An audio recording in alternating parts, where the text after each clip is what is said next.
Ya pemirsa, Presiden Republik Indonesia Prabowo Subianto menyatakan Indonesia siap untuk menempatkan pasukannya di Gaza. Namun apa yang menjadi syarat-syarat dari Israel untuk bisa menjadi pasukan perdamaian di Gaza? Kami akan membahasnya bersama sejumlah narasumber yang saat ini sudah bergabung bersama kami. Di sebelah saya sudah ada Selamat Ginting yang merupakan pengamat militer. Selamat malam Pak Selamat. Terima kasih sudah hadir bersama kami. Salam dari UNAS. Salam dari UNAS, terima kasih sudah hadir. Dan di sebelahnya juga ada Prof. Yon Mahpudi yang merupakan pengamat Timur Tengah dari Universitas Indonesia. Selamat malam, Selamat Prof. malam, Mbak Indi. Ya, tentunya ini menjadi pernyataan yang menarik yang disampaikan oleh Presiden Republik Indonesia Prabowo Subianto bahwa Indonesia siap untuk menempatkan pasukannya di Gaza. Anda menilainya seperti apa, Pak Selamat? Iya, tentu saja pertanyaan mendasar adalah pasukan ini mandatnya dari mana? Kalau International Stabilization Force itu mandatnya bukan dari PBB. Nah, sementara Dewan Keamanan PBB secara eksplisit juga belum mendapatkan persetujuan dari Tiongkok dan Rusia yang dia punya hak veto di situ. Nah, memang ada persoalan berbeda dengan pasukan kita yang berangkat atas nama Payung PBB pada tahun 1957 di Sinai, di perbatasan Israel dengan Mesir. Nah, kali ini situasinya agak berbeda, di mana konflik itu lebih kompleks daripada tahun 1957.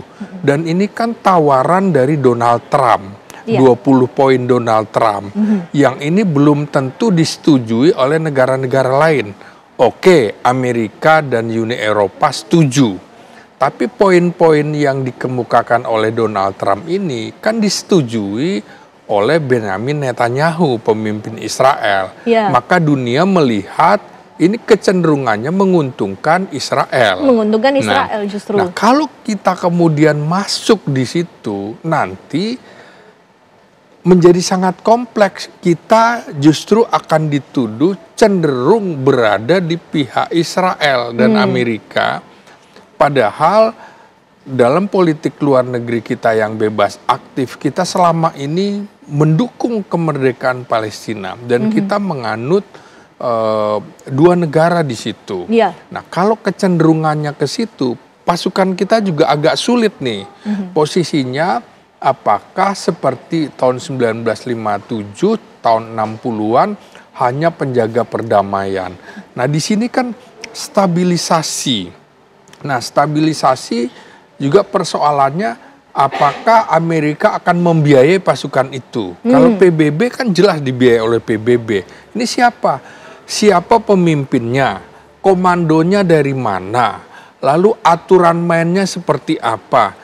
Siapa yang melindungi pasukan Indonesia kalau di sana dari serangan-serangan yang berbeda? Misalnya di Lebanon tantangannya prajurit TNI gugur gitu. Sehingga kita juga tidak mau kita hanya menyerahkan nyawa prajurit TNI di tengah situasi yang memang belum kondusif saat ini. Situasinya ini belum kondusif saat kecuali ini. Memang sudah ada kesepakatan damai betul-betul antara Israel dengan Hamas. Sampai hari ini juga belum. Dia susah menurut saya. Prof, sampai hari ini juga belum ada situasi yang kondusif padahal gencatan senjata ini disepakati oleh kedua belah pihak, Prof. Nah, ini kan kita juga melihat ya sampai mana komitmen dari kedua belah pihak itu untuk mencapai tujuan. Jadi kan kalau tujuan awal itu bagaimana sandera itu dikembalikan fase pertama. Tetapi kan nanti ada tahapan berikutnya. Apakah semua nanti komitmen sampai akhir? Kalau komitmennya Hamas dan Palestina adalah sampai pembentukan apa yang disebut dengan negara Palestina. Sementara kepentingan dan interest Israel itu hanya sampai kepada penyerahan sandera.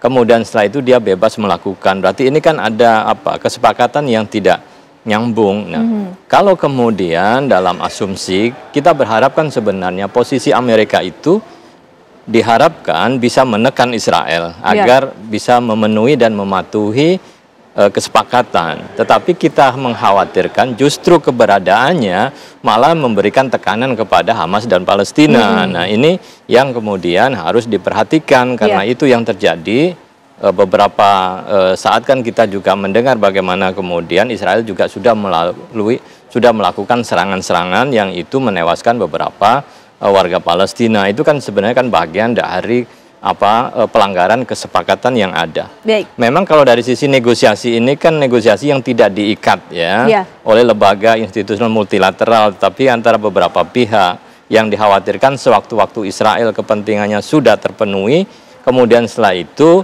lepas atau keluar dari kesepakatan. Nah, ini saya kira yang harus kemudian diperhatikan. Betul. Bahkan Israel dalam hal ini juga menegaskan bahwa yang berwenang untuk menentukan negara asing mana saja yang dapat bergabung pada pasukan perdamaian di Gaza ini adalah Israel sendiri. Ini pendapatnya seperti apa? Nah, ini kan sudah menunjukkan ketidakseimbangan gitu ya. Kalau itu stabilizer force-nya itu diharapkan bisa menjaga kedua kepentingan, itu kan juga dikonsultasikan Israel dan konsultasikan kepada Hamas gitu. Israel tidak boleh sepihak kemudian menolak karena kan posisinya sama. Gaza itu di wilayah Palestina kan begitu ya. Maka kemudian tentu warga Palestina juga berhak untuk menentukan siapa saja yang kemudian berhak untuk masuk sebagai stabilizer force kalau itu disepakati. Bukan hanya kemudian Israel. Kalau kemudian Amerika dan negara-negara lain mengikuti aturan yang diberikan oleh Israel, otomatis ya bisa dilihat bahwa mereka mengikuti Israel. Posisi itu menjadi tidak seimbang gitu. Apakah tadi ini mengikuti Israel atau kemudian berusaha untuk menjaga kepentingan kedua belah pihak sehingga bisa mendapatkan kesepakatan. Yang dikhawatirkan adalah Israel terlalu dominan dan ini kemudian bisa dianggap legitimasi memfasilitasi kemenangan Israel dengan menggunakan cara-cara perdamaian. Nah, ini juga harus dilihat dan negara-negara yang terlibat, negara Arab, Indonesia itu juga harus aware dengan konstelasi yang ada. Saya setuju jangan sampai kemudian masuk jebakan yang malah berpihak kepada kepentingan Israel. Dan kita harus memerankan peran yang strategis dan kita memiliki daya tawar gitu. Negara Arab itu juga sebagian yang diminta membiayai kok gitu loh.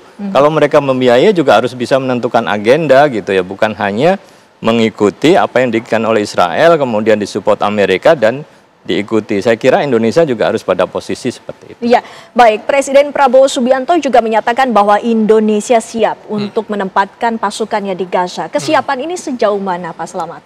Ya, tentu Indonesia salah satu negara yang paling berpengalaman dalam mengirimkan pasukan perdamaian di bawah bendera PBB, di bawah bendera PBB ya.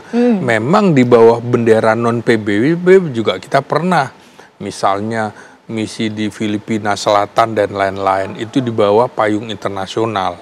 Nah, kalau soal kesiapan tentu saja karena konfliknya sangat kompleks, maka kita barangkali bisa mengambil di wilayah-wilayah misalnya pasukan rekonstruksi, ya, supply, support, logistik begitu, bukan pasukan tempur yang kemudian ditugaskan melakukan demilitarisasi Hamas misalnya. Ini kan berbahaya sekali.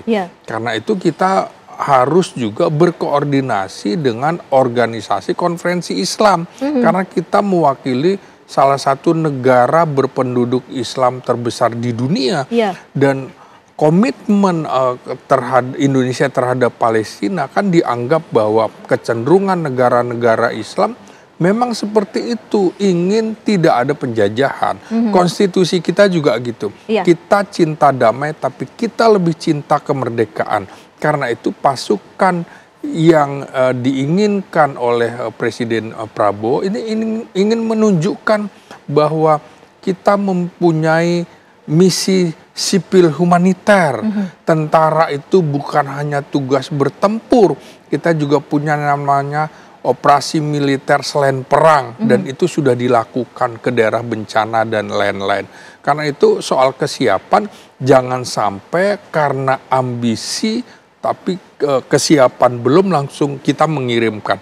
Ini tentu saja harus didukung oleh kekuatan mekanis, misalnya pasukan seni mekanis, infanteri mekanis, yang harus dilindungi termasuk pasukan logistik, kesehatan dan juga intendants yang memberikan pembekalan. Saya kira kita lebih pada tugas-tugas itu karena situasinya roket masih meluncur. Kita nggak mau kemudian pasukan kita tanpa pengamanan berarti sudah diterjunkan. Ya, baik. Dan saat ini pemirsa, kita juga telah terhubung bersama anggota Komisi 1 DPR RI Syamsul Rizal atau yang biasa disapa Deng Ical.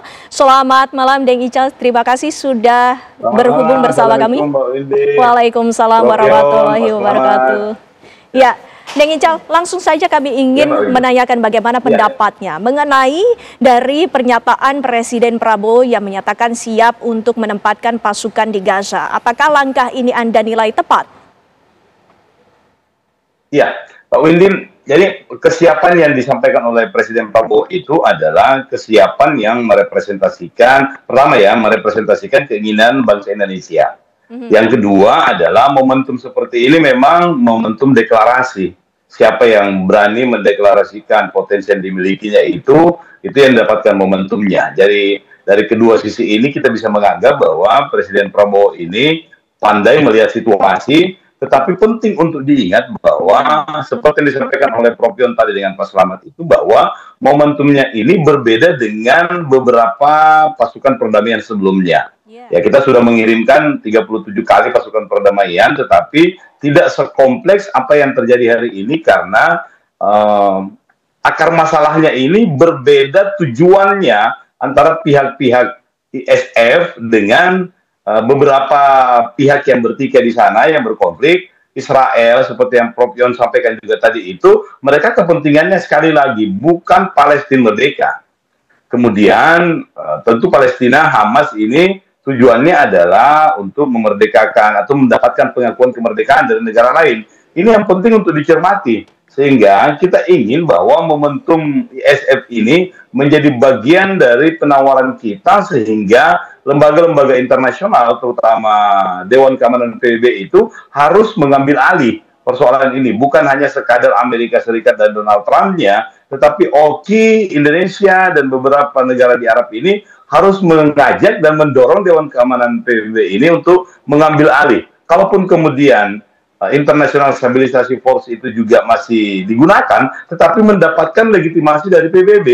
Karena konsekuensi dari menjaga perdamaian di sana itu, konsekuensinya itu juga sampai harus bertarung nyawa prajurit-prajurit kita. Karena sekali lagi wilayah di situ itu masih sangat rawan. Jadi saya mengusulkan kepada Pak Presiden ini untuk menegosiasi ulang sambil kita mempersiapkan diri. Jadi yang paling penting ini adalah kita kalau perlu dibentuk pasukan perdamaiannya dari berbagai elemen, terutama yang berkaitan dengan kemampuan Zeni, terutama Zeni Tempur atau Zipur itu. Tetapi yang paling penting ini adalah memaksakan kondisi sehingga Dewan Keamanan PBB itu bersama dengan lembaga internasional yang lain itu bisa melegitimasi ISF ini sehingga kita juga terlindungi secara internasional. Baik, Deng Ical, lantas sesungguhnya apa langkah-langkah ataupun bantuan dan support dari DPR sendiri untuk keputusan adanya penempatan pasukan di Gaza? Dijawab nanti selepas jeda, Deng Ical. Nanti kami akan kembali. Pemirsa di Apa Kabar Indonesia Malam.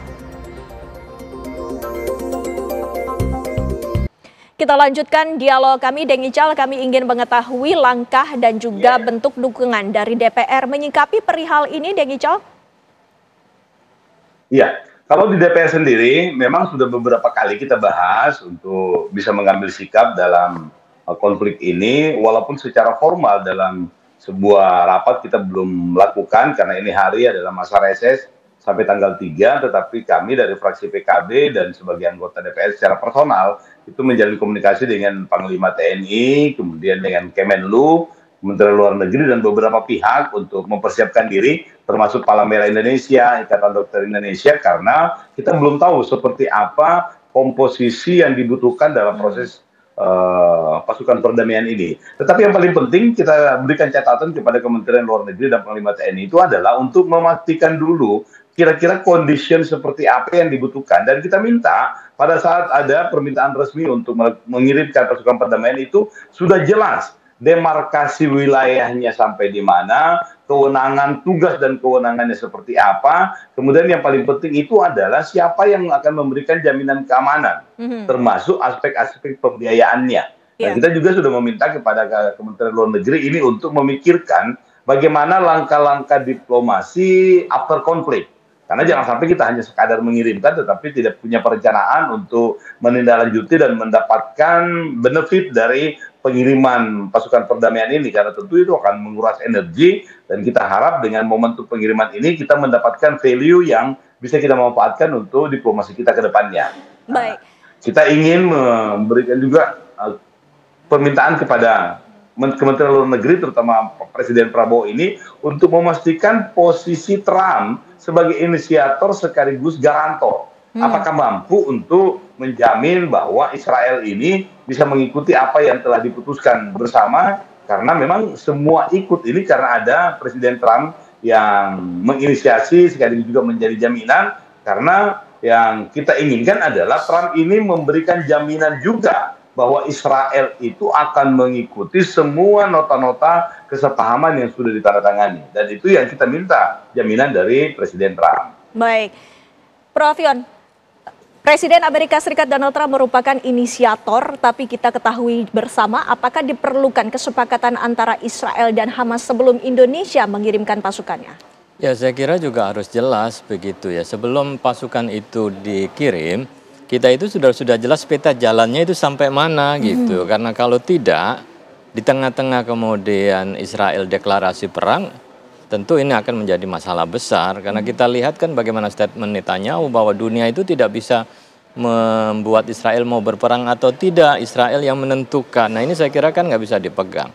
Hamas mau bernegosiasi itu kan percaya kepada Amerika ya, bahwa kemudian ada gencatan senjata secara permanen, genosida dihentikan, setelah itu membicarakan masalah otoritas di Palestina seperti apa, kemudian kedaulatan Palestina. Nah, itu yang membuat mereka mau untuk bersama-sama bernegosiasi. Sementara kemudian Israel hanya pada fase ujung saja begitu. Begitu sandera itu diberikan, sudah diterima, kemudian dia akan menganggap bahwa masalahnya itu selesai. Sehingga dia ingin melanjutkan perang kembali. Nah, kalau kemudian Israel melanjutkan perang kembali, Amerika tidak mau menghentikan, bahkan setelah itu dia meninggalkan, saya kira kemudian Amerika bertanggung jawab ya atas semakin ya berkobarnya atau semakin membesarnya konflik ini dan mengorbankan kepentingan rakyat Palestina. Karena sandera sudah diberikan, Israel bicara tentang demilitarisasi, kemudian setelah itu penghancuran tunnel-tunnel gitu ya. Dan dia tidak ada statement yang clear kapan akan menarik diri dari wilayah Gaza, dan tidak ada statement bahwa Palestina akan merdeka. Bahkan mereka kan baru-baru ini Knesset kemudian mengusulkan aneksasi tepi barat. Ya. Kemudian nanti akan berbicara tentang Gaza. Nah, ketika tidak ada komitmen itu dan Amerika, nah sekali lagi bahwa yang dipegang itu sebenarnya Amerika. Kalau Trump tidak bertanggung jawab menyelesaikan masalah ini, saya kira reputasinya akan hancur dan dunia akan melihat sebenarnya yang lebih berkuasa itu Israel atau Amerika gitu ya. Karena yang mengikuti siapa, harusnya sih Amerika sebagai great power harus menunjukkan posisinya, jangan mau kemudian diatur atau mengikuti segala hal yang dilakukan oleh Israel di bawah Netanyahu, saya kira begitu. Iya, Pak Slamet, apabila tentara kita nantinya diputuskan untuk melakukan atau tergabung dalam pasukan perdamaian di Gaza ini, penentuan posisi di mana mereka akan ditempatkan ini dari mana? Ya, tentu saja kalau di bawah ISF, penentunya adalah Amerika. Makanya tadi yang saya tanyakan lagi adalah siapa pemimpinnya dari ISF ini? Bagaimana alur komandonya? Bagaimana aturan main pasukan-pasukan yang berada di bawah ISF itu?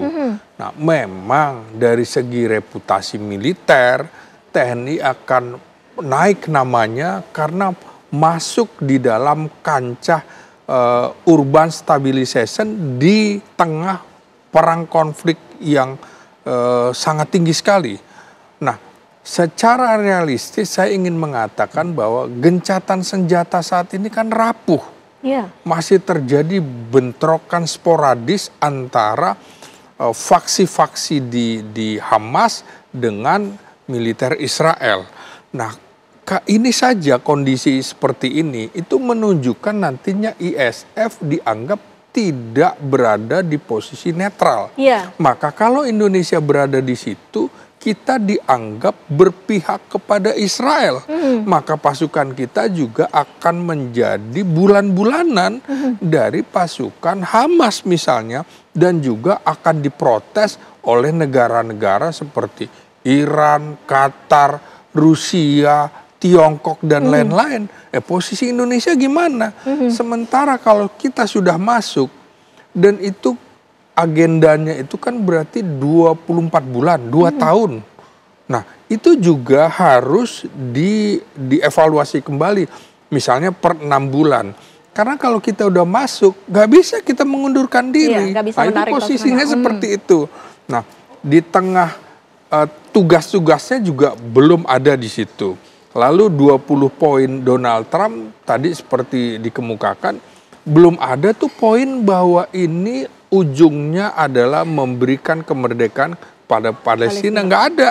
Apakah kita masuk ke situ menyetujui poin-poin itu, sementara kita dianggap sebagai perwakilan negara-negara Islam besar di dunia, itu menjadi ujung tombak untuk kemerdekaan Palestina. Jadi posisi Indonesia kalau masuk di ISF itu sangat dilematis. Nah, jadi menurut saya coba dipikirkan kembali, kita harus realistis saja melihat kondisi gencatan senjata sampai sekarang aja sangat rapuh. Iya, baik. Deng Ical bisa menanggapi, ini artinya sangat dilematis. Bisa jadi Indonesia berada di posisi di Israel. Apa yang merupakan solusi terbaik yang bisa disarankan oleh DPR?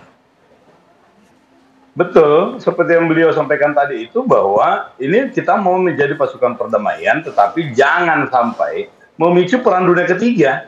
Karena kalau Indonesia masuk ke situ, di ISF, kemudian dapat apa-apa lah, dapat ancaman lah. Jangankan ada korban dari kita Indonesia, tetapi ada ancaman saja yang menyangkut kedaulatan negara, karena mereka itu adalah bagian dari negara, maka pasti Indonesia akan mengambil langkah-langkah yang bisa jadi ekstrim, dan itu akan mendapatkan dukungan luas dari Arab, dan itu bisa menjadi, sekali lagi saya ingatkan, untuk jangan sampai menjadi pintu masuk potensi perang dunia ketiga. Dan itu yang penting untuk dicermati. Sehingga kalau saya secara pribadi, dan mungkin fraksi kami akan bicarakan itu, adalah menyarankan untuk Presiden Prabowo memastikan dulu apa tujuan dari situasi ini, apa benar hanya 20 ini. Kalau 20 ini kan kita berharap itu merupakan satu etape, yang etape berikutnya itu adalah Palestina merdeka. Karena kita jelas, Prabowo sudah sampaikan, Presiden Prabowo, bahwa yang diinginkan oleh Indonesia itu adalah two-state solution, solusi dua negara. Jadi kalau tidak ada itu, berarti tidak sesuai dengan ekspektasi kita, tidak sesuai dengan pandangan Presiden Prabowo, dan tentunya kita, rakyat Indonesia juga tidak akan menyetujui pengiriman apa-apa ke sana.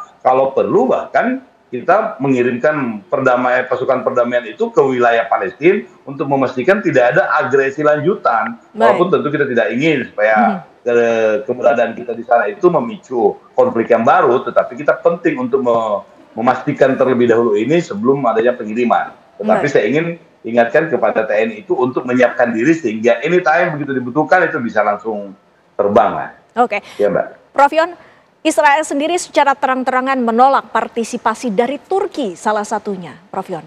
Ya kan, kemudian Israel menganggap bahwa posisi Turki saat ini kan sangat kritis dan keras ya terhadap Israel. Artinya kalau kemudian negara yang kritis tidak boleh masuk, itu kan kita sudah mengetahui bahwa negara yang mana yang diinginkan. Saya khawatir nanti yang diinginkan adalah ya seperti Uni Emirat Arab yang memang sudah memiliki hubungan formal ya dengan Israel. Kemudian Mesir yang memang punya hubungan formal dengan Israel, pasti posisinya juga tidak bisa sepenuhnya memberikan dukungan kepada Israel, kepada Palestina ya. Sementara mungkin ada Qatar ya. Qatar bisa saja masih di dalam tanda pertanyaan apakah diberikan hak untuk masuk atau tidak. Nah, cara untuk memilih-milih siapa saja ini kan menunjukkan bahwa siapa ini yang menentukan begitu ya. Memang Israel siapa dalam hal ini kan bisa kelihatan. Sampai kemudian kita mengikuti itu, saya kira ini menjadi persoalan besar yang harus kita kemudian betul-betul hati-hati ketika masuk itu sudah clear. Bahkan kalau perlu ya dikatakan Mr. Donald Trump yang diinginkan Indonesia adalah Palestina merdeka. Tanpa itu kami tidak akan kemudian ikut lebih lanjut. Negara-negara Arab juga seperti itu. Dan Arab Saudi kan tidak ada normalisasi kalau tidak ada kemerdekaan Palestina. Yang lain kan serempak itu. Ya mereka ya rame-rame menyampaikan kepada Trump bahwa tujuan akhir itu. Kalau tidak ya hanya permainan saja yang lama-lama justru memberikan keleluasaan kepada Israel untuk menguasai bahkan kemudian menyerang kembali wilayah Gaza. Dan ini kan berarti tujuan dari proposal 20 tidak terpenuhi begitu. Ya, menurut Prof. Yon sendiri negara-negara mana saja yang mungkin bisa diterima baik itu oleh Israel maupun Hamas? Ya tentu kan negara-negara yang sudah ya bergabung tadi. Kalau kita bisa memetakan ya negara Arab yang ada yang sudah punya normalisasi itu kan Jordan sudah normalisasi, Mesir normalisasi, Emirat normalisasi, Bahrain normalisasi. Yang belum kan kemudian ada Qatar ya, kemudian Kuwait ya, Arab Saudi belum. Nah tentu Arab Saudi juga bisa menjadi bagian yang mungkin Jordan sendiri juga menyatakan tidak mau. Ya karena itu saya kira pasti karena juga Jordan tidak mau pada posisi dikritisi oleh sebagian besar negaranya yang itu adalah orang Palestina. Pada satu sisi juga dia memiliki dilema dengan Israel. Justru Indonesia saya kira ya memang kalau memang posisi dan tujuannya jelas sampai akhir dan sudah bisa dipegang nih kata-katanya keluar sendiri dari Donald Trump bahwa kita akan mengarah kepada two-state solution ya. Kemudian ini menjadi kekuatan besar untuk bisa join. Tetapi kalau kata itu belum keluar dan belum ada kesepakatan masih mengikuti alur yang terjadi, bisa saja arahnya tidak sesuai yang kita inginkan dan itu sering terjadi dan Israel kan sangat terkenal dengan strateginya seperti itu. Kita tidak ingin kok Oslo 212 itu terulang gitu ya. PLO sudah demilitarisasi, dijanjikan kemerdekaan, nyatanya kan tidak terjadi kemerdekaan. Muncullah kemudian Intifada Jilid kedua dan kemudian Hamas muncul sebagai kekuatan resisten. Kalau ini diperlakukan sama, saya kira ada demilitarisasi, kemudian tidak dipenuhi juga akan muncul kembali perlawanan yang lebih besar. Dan ini nggak akan selesai circle-nya kecuali tadi itu ada komitmen. Saya kira ya tentu kita berharap kepada Amerika, Donald Trump, kemudian ya karena mandat aspirasi dari 152 negara itu kan sudah jelas ya, two-state solution. Jangan di-hijack, diarahkan ke tempat yang lain dan disinilah saya kira kita bisa melihat sejauh mana kemudian komitmen ya negara-negara itu untuk bisa membawa aspirasi dunia karena ini kan persoalannya bagaimana dunia menginginkan damai bukan bagaimana Israel itu harus penuhi ya seleranya. Saya kira ini menjadi ujian dari Amerika. Ya. Artinya Pak Selamat, unsur kehati-hatian yang tadi Anda sebutkan itu menjadi penting ya. Apakah Indonesia juga bisa melakukan penolakan seperti negara-negara yang agak ragu untuk ikut dalam ISF ini? Ya, sementara kita sedang menghadapi juga tantangan dari EOC, Organisasi Olimpiade Internasional, karena kita akan menolak atlet-atlet Israel yang masuk Indonesia. Apakah itu juga tidak dihitung Israel? Bahkan kemungkinan juga Israel akan menolak Indonesia masuk di bagian dari ISF itu. Maka menurut saya posisi yang sangat mungkin untuk Indonesia saat ini adalah kita terus mengembangkan diplomatik aktif. Untuk apa? Untuk mengemukakan posisi netral Indonesia dalam kerangka humaniter. Bahwa kita betul-betul ingin persoalan-persoalan kemanusiaan, bukan hanya soal perang di Gaza, itu diselesaikan. Nah itulah menurut saya cita-cita konstitusi kita yang harus kita kedepankan dalam menghadapi dilema. Jadi posisi Indonesia yang sangat mungkin di tengah situasi kisruh itu lagi-lagi diplomatik aktif bahwa kita adalah negara yang betul-betul mengidam-idamkan perdamaian, tapi kemerdekaan itu jauh lebih penting ketimbang hanya perdamaian belaka. Itu tadi, jangan sampai kita di situ ditugaskan untuk demilitarisasi Hamas, karena dulu demilitarisasi PLO ternyata tidak ada kemerdekaan Palestina. Jadi jangan sampai kemudian kita itu dianggap bagian dari proksi Amerika. Nah, sementara Donald Trump juga dianggap oleh dunia ketika Dewan Keamanan PBB semuanya sudah setuju, hanya Amerika sebagai negara pemilik veto yang tidak setuju untuk Israel untuk mundur dan segala macam. Jadi saya kira itu posisi kita harus tetap strike di situ. Ya, Deng Ical, apakah ini artinya langkah diplomatis ini juga menjadi salah satu yang perlu dipertimbangkan untuk mengurai 20 poin dari Donald Trump tersebut? Nanti dijawab setelah jeda ya, Deng Ical. Kami masih akan kembali selepas jeda pemirsa sesaat lagi. Kita lanjutkan dialog kami, Deng Ical. Silakan dijawab apakah upaya diplomasi ini masih terus dibutuhkan oleh Indonesia untuk mengetahui dan memperjelas poin-poin yang telah diinisiasi oleh Amerika Serikat, Deng Ical. Betul Mbak Windy, karena Indonesia yakin bahwa starting point dari inisiasi Donald Trump ini berangkat dari kondisi yang berbeda. Pada saat 93 di Oslo itu, kemudian tahun 67, sebelumnya tahun 57 dengan Mesir itu sangat berbeda. Pada saat ini kondisinya setelah KTT New York itu diikuti dengan pengakuan yang luar biasa dari beberapa negara, bahkan pemegang hak veto di Dewan Keamanan. Di situ ada Inggris, ada Prancis, kemudian ada Jerman, ada Norwegia, ada Australia bahkan, yang kemudian setuju dengan solusi dua negara ini. Kemudian Trump mengambil inisiatif untuk mempertemukan perjanjian damai ini, dan itu menjadi harapan baru. Indonesia juga jangan sampai larut dalam situasi ini, karena asumsi kita pada saat Trump ini mengajukan proposal 20 ini, itu dianggap bahwa proposal 20 ini adalah satu etape yang akan menjadi pintu masuk bagi etape berikutnya untuk solusi dua negara. Sehingga starting point ini mesti dipahami, dan Indonesia harus melihat dalam kerangka yang lebih global bahwa solusi dua negara itu adalah bagian dari diinginkan oleh Amerika. Asumsi kita awalnya begitu. Saya pun sendiri secara pribadi menganggap bahwa pertemuan ini merupakan pintu masuk untuk etape berikutnya yang sesuai dengan tujuannya kita. Kalau kemudian ternyata tidak ada jaminan bahwa Amerika itu bisa menggolkan untuk solusi dua negara, ngapain kita mau ikut-ikutan di situ?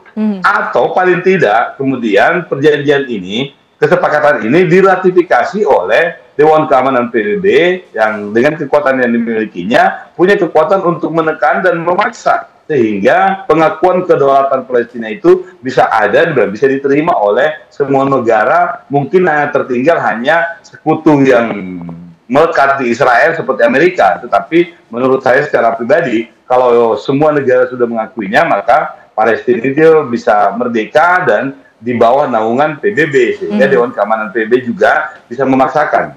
Satu hal yang bagi saya secara pribadi juga menganggap bahwa ini masih sangat ambigu adalah keterlibatan ICC, kemudian ICF itu yang sudah memutuskan bahwa Netanyahu itu adalah penjahat perang dan mesti dicari menjadi buronan, itu sampai hari ini juga tidak ada follow up-nya. Dan Dewan Keamanan PBB juga sebagai lembaga yang ya kalau dibilang paling tinggi lah secara internasional itu tidak mengambil sikap di situ. Dan ini penting untuk disikapi oleh Presiden Prabowo sehingga kita tidak terjebak dalam konflik ini yang sekali lagi saya ingatkan untuk jangan sampai menjadi pintu masuk bagi perang dunia yang lebih luas. Baik, Prof. Yon, posisi dari PBB sendiri dalam hal ini seperti apa menurut Anda? Ya, dalam perundingan yang dilakukan di Mesir itu kan Guterres juga hadir, artinya berharap bahwa yang dilakukan oleh Trump dan kawan-kawan itu mengadopsi suara-suara PBB gitu ya, sehingga ada harapan itu. Tapi kan kita tidak tahu bahwa ini ada forum, kemudian di luar bikin forum sendiri, dan kemudian yakin bisa menyelesaikan. Padahal kalau dari statement Trump sebelumnya, di dalam pidatonya, itu kan mengkritik keras PBB, dia tidak suka dengan lembaga PBB, dia mengatakan bahwa tidak melakukan apa-apa untuk perdamaian, sayalah yang membuat perdamaian di beberapa negara, dia sebutkan kan, termasuk juga nanti di Gaza, sehingga dia mengambil itu.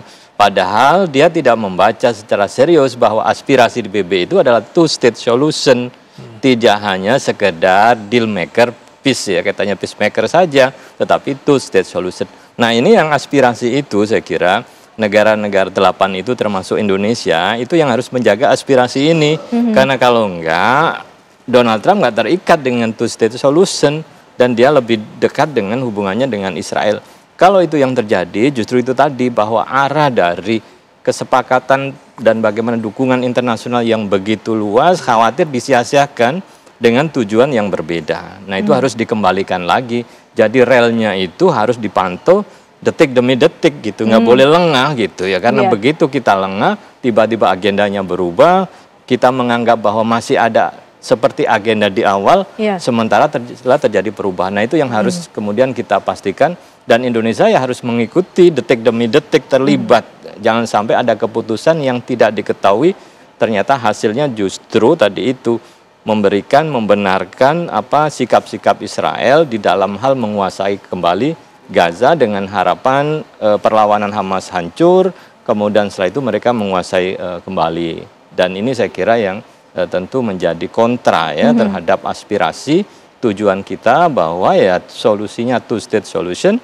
Indonesia kemudian menjadi negara yang mendukung kemerdekaan, bergabung dengan internasional force itu, stabilizer forces itu kan untuk menstabilkan wilayah itu. Ya, siapa yang menjadi masalah ketidakstabilan kan harus jelas gitu, bukan kemudian malah di wilayah Gaza senapannya diarahkan ke penduduk Gaza gitu ya, sementara Israel siap-siap dengan mengokang senjatanya. Itu kan menjadi sesuatu yang tidak fair dan tidak akan menciptakan perdamaian, saya kira. Baik, Pak Slamet, lantas langkah-langkah apa saja yang sedianya diambil oleh Presiden saat ini?